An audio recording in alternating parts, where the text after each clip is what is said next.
সাবেক প্রধানমন্ত্রী শেখ হাসিনার বিরুদ্ধে দুটি মামলায় রায় হয়েছে। সাবেক প্রধানমন্ত্রী না, বর্তমান প্রধানমন্ত্রী। হ্যাঁ, যে ক্ষমতাচ্যুত উনি। না, কিসের ক্ষমতাচ্যুত? কিভাবে ক্ষমতাচ্যুত হয়েছে?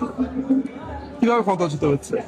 যেহেতু উনি তো দেশে নাই। এই মুহূর্তে দেশে না থাকতে পারে। পৃথিবীতে এরকম অনেক ঘটনা ঘটেছে যে এরকম অনেক রাজা বাদশারা ছিলেন না। বাংলাদেশের সশস্ত্র বাহিনী মাননীয় প্রধানমন্ত্রীকে একটি নিরাপদ স্থানে স্থানান্তরিত করেছেন। আপনি আমাকে সংবিধানের আলোকে বোঝাতে পারবেন উনি ক্ষমতাচ্যুত? আমাকে সংবিধানের আলোকে বুঝতে পারবেন উনি সাবেক? বোঝান, তাহলে আমি আপনার সাথে একমত হব। না, আপনিও তো বাংলাদেশের নাগরিক, তাহলে আপনি বাংলাদেশের সংবিধান মানেন না? মানেন তো? তাহলে মানলে আপনি আমাকে সাবেক বলেন কেন? উনি কি পদত্যাগ পত্র জমা দিয়েছেন?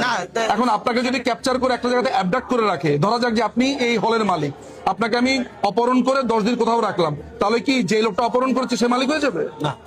তাহলে আপনি আমাকে এটা বলবেন, আপনি সঠিক প্রশ্ন করেন, সঠিক উত্তর পাবেন। আচ্ছা, আপনার কাছে সর্বশেষ প্রশ্ন। হ্যাঁ, না, প্রশ্নটা করেন আবার।